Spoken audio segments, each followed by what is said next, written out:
संतप्त मानस शांतम जिनके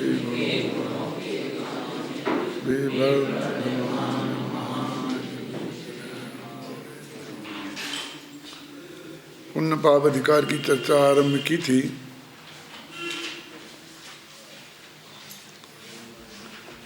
कितनी विचित्र बात है कि हम मुक्ति के मार्ग की खोज में निकले थे और हम ये पूछ रहे थे कि भाई हमें मोक्ष का मार्ग, ये रास्ते हैं जितने, इनमें से मोक्ष का रास्ता कौन सा है। तो किसी ने बताया कि 3 रोड हैं, एक मोक्ष में जाता है, एक स्वर्ग में जाता है, एक नरक में जाता है। तो ये नरक वाला रोड तो बहुत उबड़ खाबड़ है, जंगल वंगल बहुत हैं, लेकिन ये स्वर्ग का रोड बहुत अच्छा है, एकदम 6 लाइन बन गया है, एकदम अमेरिका जैसा ये बन। और हम उस रोड को अच्छा देखकर रोड पर ललचाने लगे, हमें इस पर चलना चाहिए। मतलब अंतर समझ में आया ना, हमें मोक्ष में जाना है। और ये ग्रंथों में मोक्ष शास्त्र ही नाम रखा, तत्वा सूत्र का तो है ना। सबसे पहला सूत्र है संबंध ज्ञान चारित्राणी मोक्ष मार्ग है, वो मोक्ष का मार्ग नहीं है, माने धर्म का मार्ग नहीं है। धर्म का मार्ग और कर्म का मार्ग। अब उस कर्म के मार्ग पर हम रीझने की कोशिश करने लग गए। तो ये पूछ रहे थे कि हमें मुक्ति का मार्ग किस पे जाना है। और जब ये पता लगते ही कि मुक्ति का मार्ग ये है और बाकी के 2 मार्ग मुक्ति के मार्ग नहीं हैं, तो हमारा कर्तव्य क्या था। यदि हमें जल्दी से जल्दी मुक्ति में पहुंचना है तो उसमें रास्ते पर निकलना था। लेकिन हमारे तो वहीं से अपशगुन हो गया कि ठीक है चलेंगे तो अपन मुक्ति के मार्ग पे ही, पर वो बता रहे तो समझ चलो उसमें क्या दिक्कत है। वो बता रहे हैं इस मार्ग के बारे में बता रहे हैं, इस मार्ग के बारे में बता रहे हैं कि उन्होंने बता दिया ना कि ये मार्ग अपना नहीं है, ये मोक्ष का मार्ग है अपना, अपन को इस पे जाना है। ठीक है, ये कहाँ का है, रास्ते में क्या है, अनुकूलता है कि नहीं है, सड़क ये तो ठीक है कि नहीं है, ये समझने में तुम्हें क्या दिक्कत है।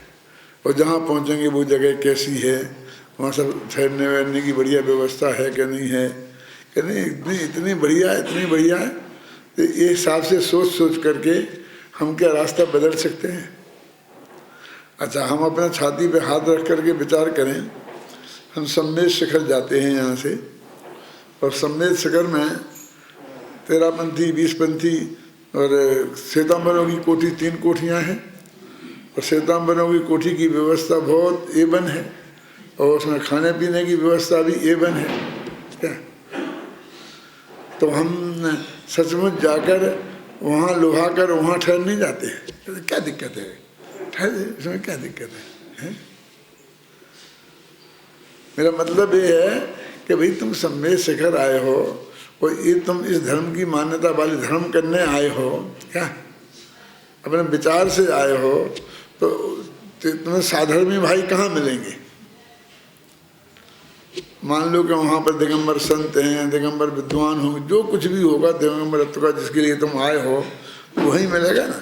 अभी तुम्हें धर्मशाला पसंद आई, फिर भोजनालय पसंद आया, फिर मंदिर भी पसंद आ जाएगा, क्योंकि वो भी बहुत बढ़िया बना है, एकदम A1 संगमरमर का बढ़िया बढ़िया कारीगरों के द्वारा। भगवान भी पसंद आ जाएंगे, एकदम चमकदार बढ़िया। मेरे कहने का अर्थ ये है कि हम मूलतः जो बात है हमारी, हम उसको भूल जाते हैं और दूसरी बात करने लगते हैं। जिस काम के लिए हम निकले हैं उस काम से हम भटक जाते हैं, है ना। यानी ये शुभ भाव अच्छा है कि नहीं है, इसके विचार करने का अवकाश ही कहाँ है। ये कल अपनी यही बात चली थी फिर 1 घंटे तक, और ख़त्म भी यहीं थी, शुरू भी यहीं से हुई थी कि कर्म में 2 भेद करना सबसे बड़े झगड़े की बात तो ये है। क्या और जो ये छंद अमृतचंद्राचार्य का है 101वां छंद, एको दूरात्यजति मदिरां ब्राह्मणत्वाभिमानात्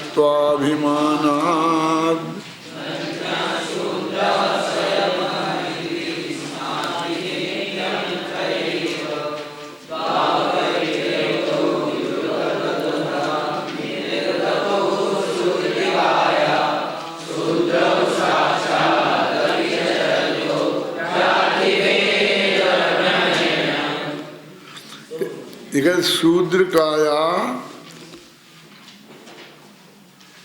उदरात है ना, कहीं है उदरात युगपत निर्गतौ, शूद्रा के पेट से एक साथ पैदा हुए, है ना, युगपत निर्गतौ, है ना, दो ही वचन है, दो दो पैदा हुए ना, माने एक शूद्रा के पेट से जुड़वा भाई पैदा हुए।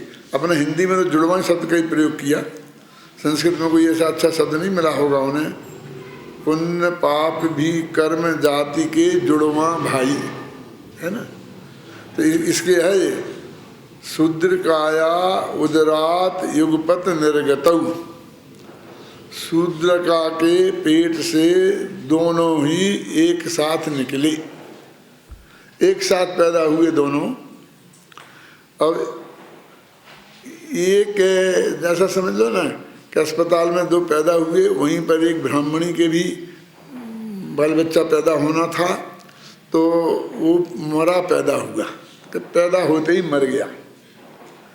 तो उस ब्राह्मणी ने उससे निवेदन किया कि तेरे दो हैं, तू कैसे पालेगी, बहुत दिक्कत होगी, तू एक बच्चा मेरे को दे दे, मैं पालूंगी, बहुत अच्छी तरह से पालूंगी और ये बहुत अच्छा बनाऊंगी, इसकी सेवा करूंगी। तो उसने उसे दे दिया।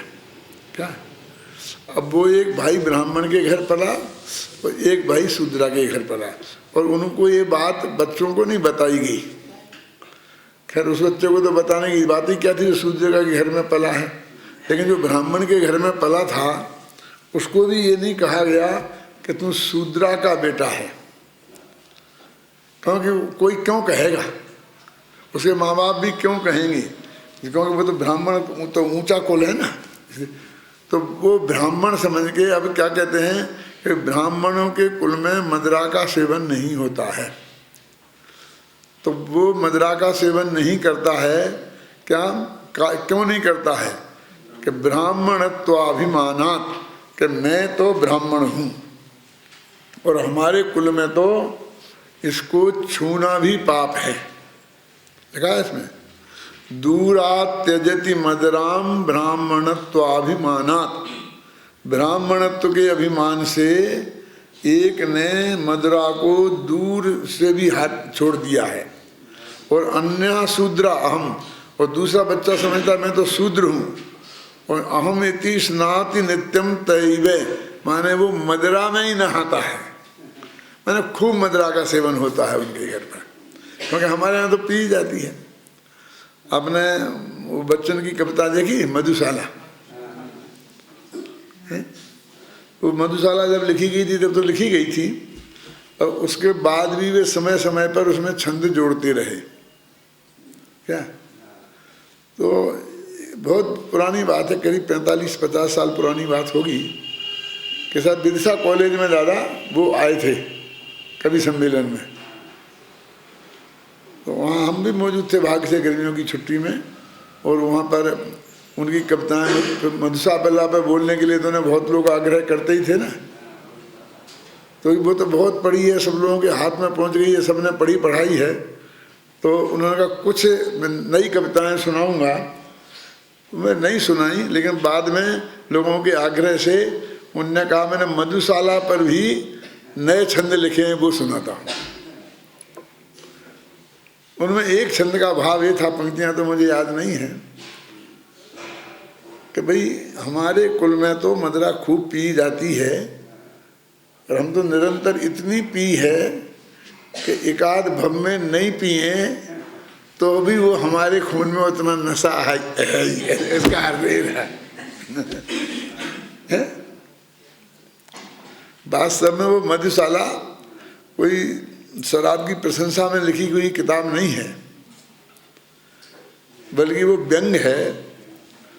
जैसे कि मंदिर मस्जिद झगड़े करते और प्रेम बढ़ाती मधुशाला, कि मंदिर में हम जाकर के एक साथ नहीं बैठ सकते, हिंदू मुसलमान, जैन अजैन, दिगंबर श्वेतांबर, तेरापंथी बीसपंथी और भी जितने समझ लो आप, लेकिन मदिरालय में जाकर वीतराग भाव से कोई किसी जाति का हो कोई पूछता नहीं है, और सब एक टेबल पर और एक प्याले से, वो तो कांच के होते थे, आजकल तो कांच में सब पीने लगे, उस वहाँ तो कांच में कोई पीते नहीं थे, वो धुलते थे, मंजते नहीं थे।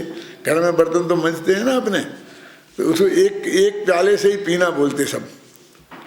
कितने वीतराग भाव से, कोई राग देश नहीं है, कोई जातिवाद नहीं है, कोई प्रांतवाद नहीं है, कोई धर्मवाद नहीं है, कोई छोटा बड़ा नहीं है, छोटी जाति नहीं है, बड़ी जाति नहीं है। मैंने इसने ये व्यंग किया कि इस तुम्हारे मंदिरों से अच्छी तो वो मधुशाला है। ऐसे कई बातों पे ऐसे व्यंग हैं उसके, हैं ये सब लोगों से कि भाई वहाँ भी कुछ गुण है। कुछ गुण बताना उद्देश्य नहीं है, बल्कि जो हमारे अंदर इतने फिरके हैं, जातिवादों से हम इतने लड़ते हैं, तो जो इस पंक्ति है ना कि मंदिर मस्जिद बैर कराते और प्रेम कराती मधुशाला, तो इस तरह के व्यंग हैं उसमें। तो ऐसे वो कहता नित्य स्नात तयेव, स्नाति में नहाना भी होता है और खाना भी होता है ना। वो कहते हैं वो निरंतर उस मदिरा का पान करता है, क्योंकि मैं तो शूद्र हूँ और मेरे कुल में तो खूब पी जाती है। हमारे आज भी आप देखो ना कि बड़े वीतराग भाव से आप कहते हमारे यहाँ तो हम जैनी हैं, हम तो आलू जमी कर नहीं खाते, हम रात में नहीं खाते। हमारे यहाँ तो चलता है सब, हमारे यहाँ तो सब खाते हैं। और रात में खासकर जो होता है तो फरारी बोलते हैं, तो ये आलू वगैरह जी क्या है फलाहार, फरारी माना फलाहार, तो हम ये खाते हैं तो हम बिल्कुल शांति से सुन लेते हैं। तो हमारे यहाँ ये होता, हमारे यहाँ ये होता। मेरे कहने का अर्थ है कि उस मदिरा में नशा है, अनंत जीवों का घात होता है, इसलिए वो नहीं पीना, इसकी कोई बात नहीं करता। तो बनारसी दास जी ने और अमृतचंद्राचार्य ने खासकर इतनी खतरनाक बात की है, उस पर हमारा ध्यान नहीं जाता है कि तुमने शराब नहीं पी और उस शूद्र के बेटे ने पी। हमारी दृष्टि में तो दोनों शराबी हैं, क्योंकि वो शराब भले ही नहीं पी इसने, लेकिन इसने ब्राह्मणत्व के अभिमान की शराब पी और उसने शूद्रत्व के अभिमान की शराब पी। क्या ये भी होश में क्या है? वो लोगों से सीधे मुंह बातें ही नहीं करता है। हमारा तो कुल, हमारा तो कुल में, हमारे कुल में तो ये नहीं होता, हमारे कुल में तो ये नहीं होता। क्यों? लेकिन इसे क्या है? मैं थोड़ी खतरनाक बात कहता हूँ कि भाई हमारा तो पूरा परिवार एकदम एक सी विचारधारा का है, शुद्ध है, सात्विक, तो क्या फर्क पड़ता है? उस तू तेरे लिए तेरा ही होना पर्याप्त, बाकी ना भी हो तो क्या फर्क पड़ता है? और होवे तो बहुत बढ़िया बात, हम चाहते हैं सारा जगत होवे, तो हमारा परिवार वाले होवे, इसमें कौन सी हमको बुराई की बात है? लेकिन ये कोई अभिमान करने की चीज नहीं है। क्या है? फिर वो जाकर के वो अभी परिवार की शराब पीने लग गया। मैंने इतने दिनों से ये नहीं खाया, मैं इतने दिनों से नहीं खाया, मैं 30 साल से मैंने सिनेमा नहीं देखा, तो वो सिनेमा नहीं देखने की शराब पीने लग गया। उन्हें रिकॉर्ड बना लिया है। मैंने कोई ना कोई क्रिया से जिसका धर्म से दूर का भी संबंध नहीं है और उससे अपने को बड़ा मानकर और सारे जगत को तुच्छ मानने लगा, ये कहते हैं ये शराब पीना है। इनकी समस्या वो शराब नहीं है, इनकी समस्या तो ब्राह्मणत्व के अभिमान की शराब है। अपने यहाँ जो 8 मद हैं, तो उसमें कोई ये विदेशी, देशी, ये महुआ की, ये इसकी, ऐसे भेद हैं क्या? क्यों? क्या कौन सी शराब पीने की बात है उसमें? ज्ञानम पूजा गुलम जाति बल वृद्धि तपो वपु अष्टौ वाश्रित मानितम इसमय माहु विगतस्मया, लिखा है ना। ये 8 मद कौन है? सबसे बड़ा बहुत अच्छा संदेह है कि ये 8 मद हैं। ये किसने कहा है? इसमें माहु गतस्मया, कि जिसने ये 8 प्रात की शराब पीना बंद कर दिया है। इसमय माऊ गतस्मया, जिसका इसमय गत हो गया है, जो 8 मद से रहते हैं, ऐसे अनंत भगवान ने ये बात कही है। गतस्मया का मतलब समझते ना, 8 मद से रहित जो भगवान हैं उनने इन 8 चीज़ों की 8 प्रकार की शराब बताई हैं, इन्हें नहीं पीना चाहिए। और पहली शराब का नाम क्या है?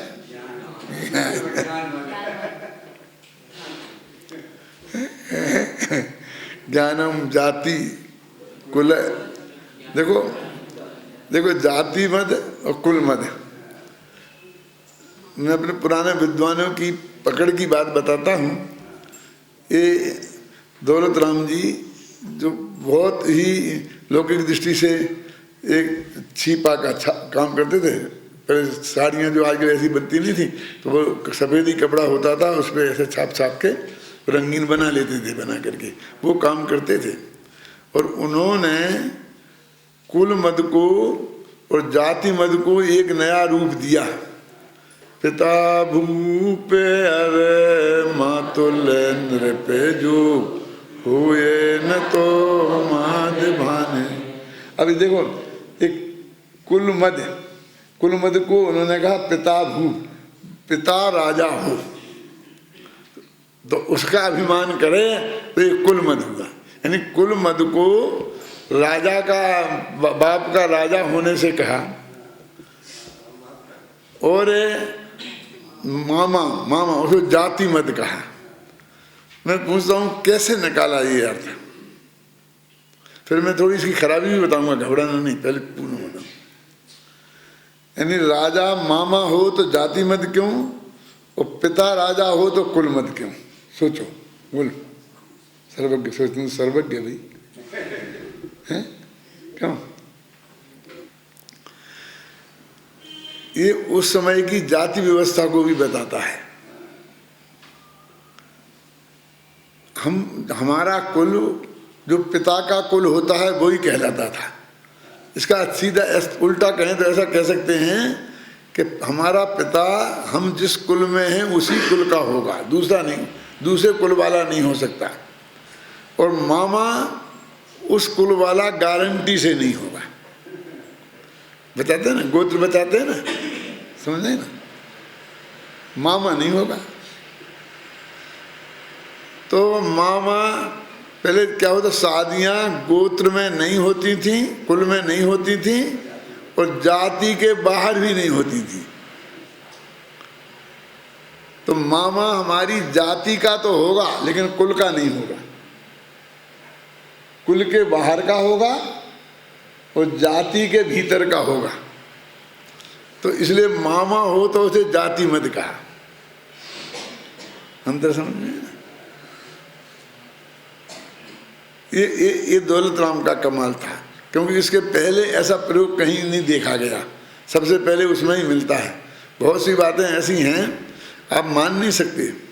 टोडरमल जी के पहले कहीं गीत और अगीत मिथ्यात्व की चर्चा नहीं आई पूरे शास्त्रों में, ढूंढे नहीं मिलती है कहीं भी। तो टोडरमल जी का वर्गीकरण है, और उन्होंने इतना बड़ा आधार बनाया उसे कि बिल्कुल पूरे ग्रंथ की रचना उसी हिसाब से की। और समझ लीजिए उनके जो 7 अधिकार हैं, 8 अधिकार, वे 8 अधिकार तो मिथ्यात्व के ही वर्णन में है और गीत अगीत के अनुसार, उसके पहले नहीं मिलते। कहीं निकालो, निसर्ग है तो अधिगम लिखा है तो निसर्ग माने होगा, तो वो अघृत समझ लो, फिर दूसरा गीत होगा, ऐसा मान लो। तो ये बहुत मौलिक, यानी एक ऐसी चीज है कि जिस पर टोडरमल जी पे सैकड़ों आचार्यों को निशावर किया जा सकता है। और ऐसे ये दौलत राम जी की है कि पिता और मामा कह करके उन्होंने कुल मद और जाति मद को डिफाइन किया। अब इसमें थोड़ी कमी क्या है, देखो ये सुन कि इसका मतलब है कि जिसका पिता राजा होगा अकेला कुल मद वाला वही होगा, और जबकि कुल मद वाले तो लाखों हो सकते, लाखों नहीं, हर मिथ्या दृष्टि कुल मद वाला तो है ही। और मामा राजा होगा और राजा ही नहीं रहे कोई, तो अब आज के ज़माने में तो ना कोई मामा राजा है ना पिता राजा है, तो किसी को कुल मत और जाति मत तो होगा ही नहीं है? समझ? लेकिन उसमें मूल मुद्दे की बात ये है कि तुम यदि किसी लोकमान्य कुल में पैदा हुए हो, उस लोकमान्य कुल का तुम्हें अभिमान है, तो उसके आश्रय से तुम्हारा मत जो है वो कुल मत कहलाएगा। अब इसमें भी एक थोड़ी कमी है, क्योंकि फिर तो जो बड़े कुल वालों को ही कुल मत होगा ना। इस पर अपन ने विचार किया धर्म के दर्शन किताब में, है ना। तो कहते हैं कि मैं छोटे कुल का हूँ ऐसा मानकर जो हीन भावना हुई, दीनता, उसका नाम भी कुल मदई है, तब वो जाकर हर मिथ्या दृष्टि पे घटित होगा। क्या समझे ना? क्योंकि लाखों करोड़ों अरबों लोग हैं जो इस मद से ग्रस्त हैं, और हम एक माँ और बाप को राजा से पद से नहीं बांध सकते हैं, ना कुल से ही बांध सकते हैं और ना जाति से ही बांध सकते हैं। भले उसका कुल मद नाम हो, भले ही उसका जाति मद नाम हो, लेकिन सिर्फ इतना है कि हम में जो छोटे बड़ेपन की भावना है वो इस कुल और जातियों के लक्ष्य से हुई है। क्या ऐसे बने सबसे क्या कि धन मद गरीब को भी हो सकता है, ज्ञान मद अज्ञानी को ही होता है, वहाँ तो ज्ञानी को होता ही नहीं है। ये सब वहाँ तर्क माने विचार की बात है, चिंतन की बात है, कोई बड़ी बातें नहीं है। अभी जैसे कि टोडरमल जी का ये वर्गीकरण पहले नहीं मिलता है, और दौलत राम जी का एक कुल मद और जाति मद के इस शब्दों का प्रयोग पहले नहीं मिलता है। ऐसे ही इन मदों की चर्चा होते वक्त कहीं ये चर्चा भी नहीं है क्या कि गरीब को भी धनमद हो सकता है। तो ये अपने धर्म के दर्शन किताब के पहले अपने लिखा, सबसे पहले लिखा, अब उसकी पहले कोई निकाल के बताओ शास्त्रों में से। बीज तो कहीं ना कहीं विद्यमान होंगे ही, ऐसा नहीं कह रहा हूँ, लेकिन स्पष्ट रूप से इस तरह से उन धर्मों के विवेचन में ये बात नहीं आई होगी। तो ये भी एक मौलिक, मेरा मौलिक है, जैसे बोलते हैं ना, यदि मौलिकता निकालें तो ये मौलिकता है? वो ये कहते हैं उन्होंने जानबूझ के ऐसा उदाहरण क्यों बनाया कि वे शूद्र के जुड़वा भाई हैं। ये बताना है उस ब्राह्मणी के भी तो जुड़वा भाई हो सकते थे ना, क्यों? और एक ब्राह्मण के यहाँ पला हो और एक शूद्र के यहाँ पला हो, ऐसा भी तो हो सकता था ना। तो बेचारी शूद्रा के ही पेट में दो बच्चे क्यों डाले? ये तो अपने चंद्र उदाहरण तो अपने दिमाग से बनाया है ना, कोई उदाहरण कहीं पहले था नहीं, अमृतचंद के दिमाग की उपज है, क्यों? तो उसके पीछे भी उनका एक चिंतन है, क्योंकि वो ब्राह्मणी अपने बच्चे को शूद्र को देती ही नहीं, वो गोद भी किसी को देती तो वो शूद्रा को देती। और उन्हें तो ये बताना है कि दोनों शूद्र हैं, ये नहीं बताना है कि दोनों ब्राह्मण हैं। यहाँ तो पुण्य और पाप को, दोनों को पाप है ये सिद्ध करना है, दोनों पुण्य है ये सिद्ध नहीं करना है। क्यों? वो गाथा कौन जो कल अपन ने बोली थी, कौन सी बोली थी योगसार की, कि पाप को तो सारा जगत पाप कहता है, कोई बिरला ज्ञानी पुण्य को भी पाप कहता है। तो दोनों उन्हें तो पुण्य को भी पाप सिद्ध करना है ना, क्योंकि पुण्य में तो एक कथनचित किसी को उपादेय बुद्धि है, उनको दोनों को हे बताना है। अब दोनों ही हमारे लिए उचित नहीं है, ये दृष्टिकोण होने से उन्होंने ये शूद्रा का उदाहरण बनाया है ना। एको दूरा त्यजति मदराम ब्राह्मणत्वाभिमानात्, और अन्य शूद्रा स्वयं अहम इति स्नाति नित्यम तयैव, है ना, बहुत स्पष्ट अर्थ है। अब दोनों ही क्यों एक साथ शूद्रा के पेट से निकले थे, सूक्षा साक्षात तदपि चरतो जाति भेद भ्रमेणे। तो इन दोनों हैं दोनों शूद्र, लेकिन उनको जाति भेद का भ्रम हो गया। ब्राह्मण को ये भ्रम हो गया कि मैं ब्राह्मण हूँ, और शूद्र को ये भ्रम हो गया कि मैं शूद्र हूँ। तो शूद्र तो है ही, तो ये तो सही है ना, सम्यक ज्ञान हो गया ना। क्यों? वो इसलिए कहना चाहते हैं कि वो शराब पीता है तो शराब के गुण देश के आधार पर नहीं पीता है। मेरे कुल में पी जाती है इसलिए पीता है, और मेरे कुल में नहीं पी जाती है इसलिए नहीं पीता है। शराब अच्छी है कि बुरी है उसके आधार पर वो निर्णय नहीं करते। होना क्या चाहिए बोलो विवेक से, कि उस वस्तु के गुण दोष के आधार पर निर्णय होना चाहिए ना। ऐसी में एक बात शाकाहार के बारे में कहता हूँ कि बहुत से लोग लिखा और बोलते भी हैं कि इस स्वास्थ्य के लिए बहुत लाभदायक है, इससे हार्ट की बीमारियां नहीं होती, इससे ये नहीं होता, इससे ये नहीं होता, मांसाहार में इतने स्वास्थ्य की दृष्टि से बहुत खराब है। तो मैं ये कहता हूँ कि ये बात जो तुम कह रहे हो वो 100% सही भी होगी, लेकिन इसके विरुद्ध भी तर्क आ सकते हैं। क्यों? क्या एक आया था यहाँ पहले, मैंने कभी सुना है तुम्हें? यहीं पर जयपुर में एक सेमिनार हुआ था मेडिकल कॉलेज की तरफ से, और जो अपना अस्पताल है ना SMS, उसके पीछे एक हॉल है उसमें। और जब लोकसभा के अध्यक्ष बलराम जाखड़ थे तब, और वो बलराम जाखड़ अपने यहाँ आए थे अध्यक्ष बन के उस सभा के, और सारे मेडिकल कॉलेज के जो प्रोफेसर थे वो उसके प्रवक्ता थे, और वो ही उसके कन्वीनर वगैरह सब वो ही थे। तो एक आदमी का नाम आपने सुना होगा, डॉक्टर DS कोठारी, जो विश्वविद्यालय अनुदान आयोग के अध्यक्ष थे और बहुत बड़े वैज्ञानिक थे। वो नाम सुना ना? उनके लड़के डॉक्टर ललित कोठारी अभी भी होंगे उस कॉलेज में प्रोफेसर थे, और वो शायद उनके प्रमुख कन्वीनर वगैरह थे, ललित कोठारी। तो उसमें मैं भी निमंत्रित था एक प्रमुख वक्ता के रूप में। तो जो डॉक्टरों के व्याख्यान हो रहे थे, जब वो ललित कोठारी का व्याख्यान हुआ तो उसने मालूम क्या बोला कि शाकाहार और मांसाहार में क्या अंतर है। कि शाकाहार के लिए यदि प्रॉपर डाइट बनाना हो तो 25 चीज़ें इकट्ठी करनी पड़ेंगी।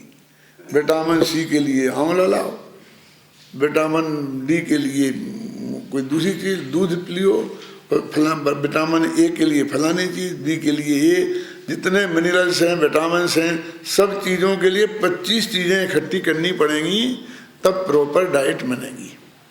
और मांस में बस वो सब चीज़ें एक साथ विद्यमान हैं और प्रॉपर अनुपात में हैं। आखिर गाय इतनी बलिष्ठ थी, उससे वो जिंदा थी, इससे बढ़िया थी, तो सब चीज़ें उसे भी चाहिए ना। तो वे उसके मांस में वे सब चीज़ें एक साथ हैं, इसलिए वो एक जगह ही मिल जाती हैं। क्या इसने ये तर्क दिया, और ये कहा कि इसलिए हमारा भारतवासियों का स्वास्थ्य कम, मांसाहारियों का स्वास्थ्य अच्छा इसलिए रहता है कि उसे सब प्रॉपर डाइट मिल गई ऑटोमेटिकली। और ये अपने शाकाहारियों को 25 चीज़ों में से उसने कहा था, किसान एक रूखी रोटी बाजरा की और नमक रख के उस पर और खा जाता है। अब उसमें वो सब चीज़ें होती नहीं, इसलिए वो बीमार रहता है, वो कमज़ोर होता है, उसे उसमें प्रॉपर डाइट नहीं होती है। और इसने वो बहुत अच्छी विस्तार से सब चीज़ वो समझा करके ये बात बताई थी। यानी वो इतना बढ़िया भाषण था कि जितने शाकाहारी हुआ हो सबने भी एक दफ़े तो सोचा होगा कि भैया शाकाहार में कुछ नहीं रखा है, यदि स्वस्थ रहना है। तो मुझको बहुत ही बुरा लगा। और डॉक्टरों की सेमिनार, समझे ना, वो मांस भक्षी प्रेसिडेंट जाट है ना, जाट कौन, बलराम जाखड़। लेकिन मेरा नंबर आया तो मैंने बहुत एकदम कड़क तर्क और युक्तियों से अपनी बात को रखा, और वो मैं अभी तुम्हें सुनाता हूँ कि बहुत मार्मिक बात। मैंने उनसे कहा कि ये शाकाहार पर सम्मेलन हो रहा है, सेमिनार हो रहा है कि आहार पर कौन सा प्रॉपर डाइट पर हो रहा है क्या, कि कौन सी डाइट अच्छी है, इस पर ये सब्जेक्ट है क्या इसका, कि इस सेमिनार का सब्जेक्ट ये है कि शाकाहार श्रेष्ठ आहार है, ये सब्जेक्ट ये है भाई साहब। हमको ये इस जनता को, हम समाज को शाकाहार की तरफ प्रेरित करना है। उद्देश्य क्या है? यदि ये शाकाहार सम्मेलन है इसलिए मैं आया हूँ, यदि ये मांसाहार ठीक है कि शाकाहार, ऐसा सेमिनार होता तो भी मैं नहीं आता क्या? इसलिए मैं अभी आप लोगों को कहता हूँ, एक आध दो दोस्तियाँ मैंने आपको सुनी है कि आपने जिस पक्ष को आप सही नहीं मानते हैं उसको विपक्ष बना दिया। कई दफे ऐसी गोष्ठियाँ की हैं आपने यहाँ। ये कभी नहीं करना चाहिए। एक तो वो सही ही नहीं है, हमको विपक्ष वाले तर्क ज़्यादा हमें लाने ही नहीं है, क्योंकि उससे भी लोगों का दिमाग खराब होता है। एक दिन की दोस्ती थी कि जैन धर्म पढ़ना सही है, ठीक है कि नहीं है, क्योंकि कुछ नहीं रखा है जैन धर्म में, तो खूब जम के आपने गालियाँ दी। जो आप पढ़ रहे हो उसी को क्योंकि आप वाद प्रतियोगिता को मजाक बना देते हो, जोर जोर से चिल्ला के। सचमुच यदि तर्क हैं आपके पास तो गंभीरता से प्रस्तुत करो ना। आपकी बात में दम है तो उसे गंभीरता से प्रस्तुत करना चाहिए। तो उसको ये सिद्ध कर दिया, माने इसकी जितनी गालियाँ तुम्हें ढूंढ सबने खोजी उस पक्ष वालों ने, और सब इकट्ठी कर दी लोगों को बताने के लिए। वो सामने वालों को तो कोई बचा ही नहीं है कि जो ये बताएंगे कि ये बात है। इन सब लड़कों के दिमाग में हमें ये जमाना है, ये सर्वश्रेष्ठ तुमने चुना है सब्जेक्ट। अब इनके दिमाग में ये चुनाना है कि तुम आके यहाँ फंस गए हो बेटा। ये हमारे टीचर्स की क्या ड्यूटी है, बड़े दादा की क्या ड्यूटी है, शांति जी की क्या ड्यूटी है, किसी की क्या ड्यूटी है? मैं आपसे पूछना, सबसे पूछना चाहता हूँ। खैर वो बात तो मैंने कहा कि एक पहली बात तो ये, और दूसरी बात ये कि प्रॉपर डाइट का सेमिनार नहीं है। फिर मैंने कहा कि ये यदि हमको 25 चीज़ें इकट्ठी करनी पड़ती हैं तो ये हमारा गुण है कि दोष? मैंने कहा ये तो गुण है, क्योंकि एक ही एक चीज़ खाते हुए आदमी ऊब जाता है।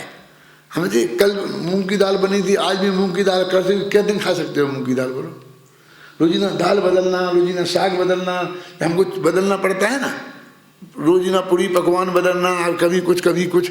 तो मांसाहारियों को उसका चांस ही कभी नहीं मिलता है। और हमको तो सब विविध चीज़ें, हमको तो एक और रिपीट नहीं होता। एक रिकॉल खाया, फिर एक सब्जी लाई, फिर दाल में लगाई, फिर चटनी खाई, फिर पापड़ खाया, फिर मतलब हमारे को रोजाना बदलते हैं और एक एक कौर पे बदलते हैं। तो ये तो भारतीय संस्कृति की सबसे बड़ी विशेषता है। और वो 25 चीज़ें इकट्ठी करना कौन सी बड़ी बात है? वो सब वही तो हैं जो हमारी रसोई में विद्यमान ही हैं। 4 तरह के अनाज हैं, 4 तरह की सब्जियां हैं, 4 तरह की दालें हैं, और वही तो 25 हो गई ना। नींबू है, वो सब में हमारी प्रॉपर डाइट तो है ही। हमारे पूर्वजों ने डाइट को प्रॉपर बनाया है। अरे आंवले जैसे कसायले पदार्थ को उनने हमारे बना रख दिया उसमें, क्यों? कि उसमें जो चीज़ है वो बनी रहे। पहले अच्छी नहीं लगी होगी खाने वालों को, लेकिन उन्होंने कहा तुम इसमें नमक डालो, इसमें ये डालो, फलाना डालो, और इसको बनाओ स्वादिष्ट, उसको रुचिपूर्वक लोग खाएं। अरे जाने दो, करेला जैसे कड़वी उन्होंने हमारी डाइट में शामिल कर दिया है। मेरे कहने का मतलब है, एक तो मैंने ये सिद्ध किया कि इसलिए ये हमारा गुण है। डॉक्टरों की ये ड्यूटी है कि वो 25 तरह की चीज़ों में प्रॉपर डाइट हमारे कैसे बनेगी, कितनी मात्रा में कौन चीज़ हमें लेना चाहिए, वो हमें बताएं। डॉक्टरों की ये ड्यूटी है। डॉक्टरों की ये ड्यूटी नहीं है कि वो वहाँ इकट्ठे मिल जाते हैं। दूसरी बात पर मैंने ये कहा कि डॉक्टरों की ये ड्यूटी है कि वो बनाएं। कि बाजार में आजकल आ गया ना कि वो कौन सा भोजन कहलाते हैं वो आपको, डब्बा बंद भोजन, हाँ फास्ट फूड है। तो उसको ऐसे फास्ट फूड तैयार करें जो प्रॉपर डाइट हो, शुद्ध शाकाहारी हो, ऐसे फार्मूले तैयार करें। डॉक्टरों की ये ड्यूटी है। उद्योगपतियों की ये ड्यूटी है कि उनके अनुसार प्रोडक्ट बनाएं और वो प्रोडक्ट बना के बाजार में लाएं, बिल्कुल अहिंसक प्रोडक्ट के नाम से। और ये हमारे पंडितों की और संतों की ये ड्यूटी है कि भाई ये ना बताएं कि नहीं ये बाजार के तो खानी नहीं, कोई नहीं छोड़ने वाला है, घबराना नहीं। वो ये बताएं कि ये प्रोडक्ट अहिंसक है। वो गंगा को उल्टा बहाने की कोशिश नहीं करें, क्योंकि आज लड़का और लड़की दोनों ही जाके नौकरी करेंगे तो कोई रोटी बनाने को तैयार नहीं होगा, मिल बांट के बनानी पड़ेगी। तो जितना प्रॉपर जो डाइट बाजार से मिलेगी शुद्ध सात्विक नहीं मिलेगी तो वो खोटी खाएंगे। इसलिए अब वो बनाएं और उसको प्रपोज करें। इस तरह शाकाहार बच सकता है, यदि शाकाहार को बचाना है तो। फिर मैंने ये कहा कि अकेले स्वास्थ्य के पॉइंट ऑफ व्यू से बात को उठाना ये अच्छा नहीं है। हम तो ये कहते हैं कि स्वास्थ्य के लिए वो बहुत अच्छा है, लेकिन यदि वो उसमें हिंसा से पैदा होता है तो हम उसको नहीं खाना। वो हमारा आहार, उसका शाकाहार नाम नहीं रखो, उसका नाम अहिंसक आहार रखो। क्या?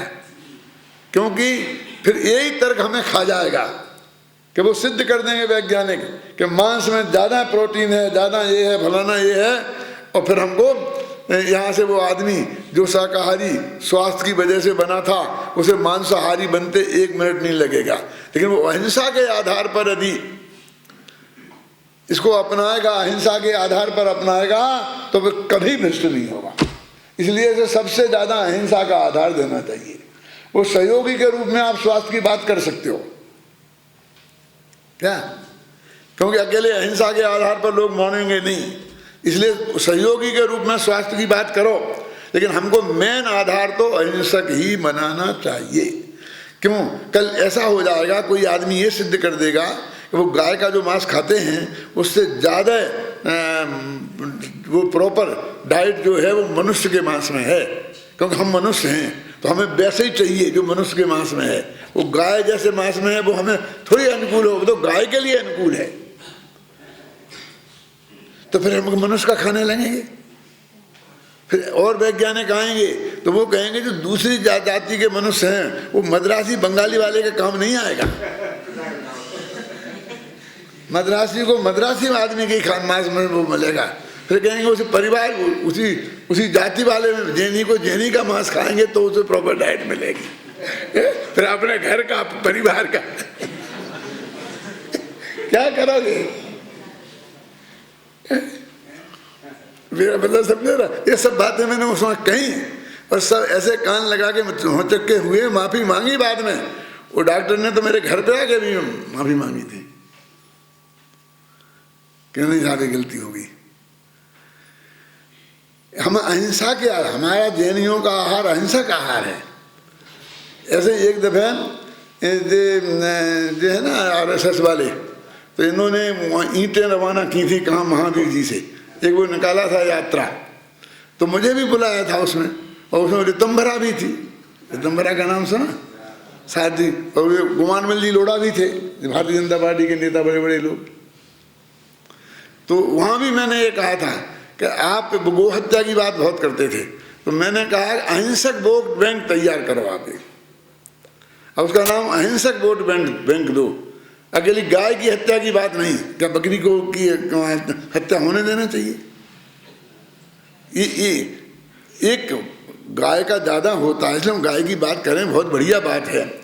लेकिन हम एक अहिंसक वोट बैंक तैयार करें और जो कहें कि हमारे जो आदमी उसी को वोट देंगे जो इन अहिंसा के सिद्धांतों को मानता होगा। आप सुने ना? कम से कम इतने ही कहें जो शाकाहारी होगा, मेरा समझे ना? और फिर हम वो कहेंगे हमने 1 करोड़ लोग हैं, बोलो जिसको वोट चाहिए हो तो वो इसको अपनाएगा। तो मेरे कहने का मतलब ये है कि हमारे भोजन का, आहार का, विहार का सबका आधार जैन दर्शन का अहिंसा है। यदि हमें आहार की बात भी करनी है तो अहिंसा की दृष्टि से करनी है। यदि हमने शराब की बात करनी है तो उसमें जो अनंत जीव मरते हैं उसको मुख्य मुद्दा बनाना है। फिर दूसरा नंबर का मुद्दा है नशा, जो हमारे विवेक को नष्ट करता है शराब में। क्यों कि यदि हम अकेले अहिंसा को बनाएंगे और नशा को नहीं बनाएंगे तो एक संकट और खड़ा हो जाएगा। फिर वे कहेंगे भांग में तो कोई दोष है ही नहीं, कि वो तो चाय की पत्ती जैसी है, तो नीम की पत्ती जैसी है।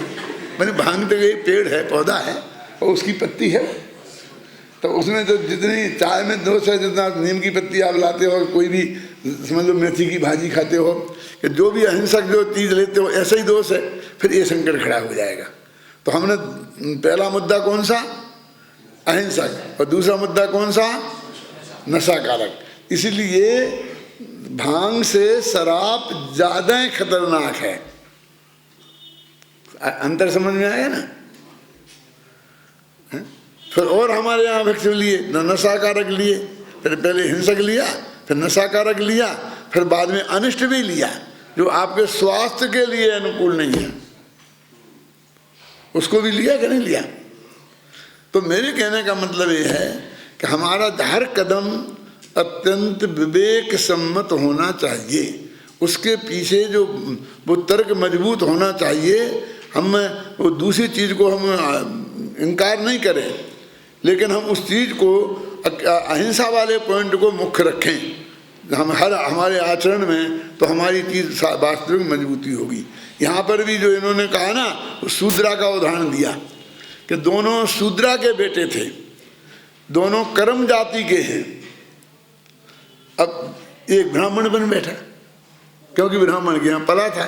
अब ये कहना चाहते हैं कि दोनों कर्म जाति के हैं और उसमें एक धर्म बन बैठा। वो जो शुभ कर्म है वो धर्म बन बैठा कि नहीं बना?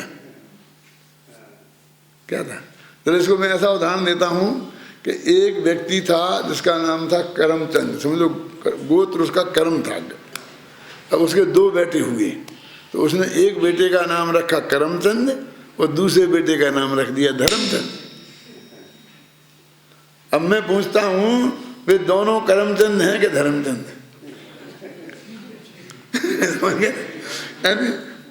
पिता तो दोनों के कर्म ही है ना,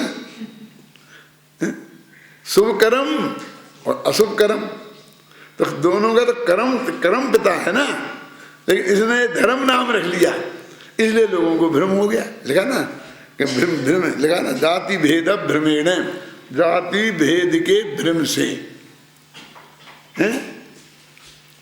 अब नहीं देखो, ये जो रोला छंद दो रोला में समाया है ना, ये रोला छंद है।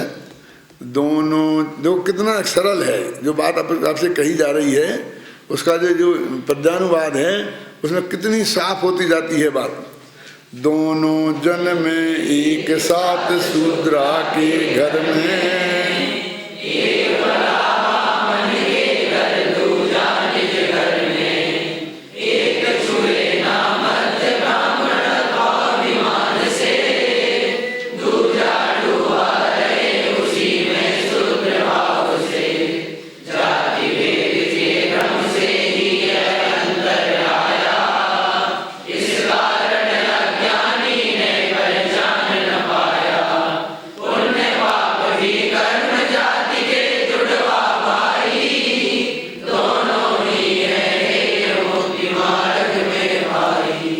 बताने की बिल्कुल जरूरत नहीं है ना। कितना स्पष्ट, कितना सहज, कितना सरल। तुम कल बोलता था बहुत कठिन हो गया, बहुत कठिन हो गया, क्यों? आजकल तो सरल लगा ना, है ना? ये तो सब समय सार में सबसे सरल अधिकार पुण्य पाप अधिकार है ना। सबसे सरल जो है वो पुण्य पाप अधिकार है। देखो अभी इसका अर्थ नहीं पढ़ता हूँ, हो गया खत्म।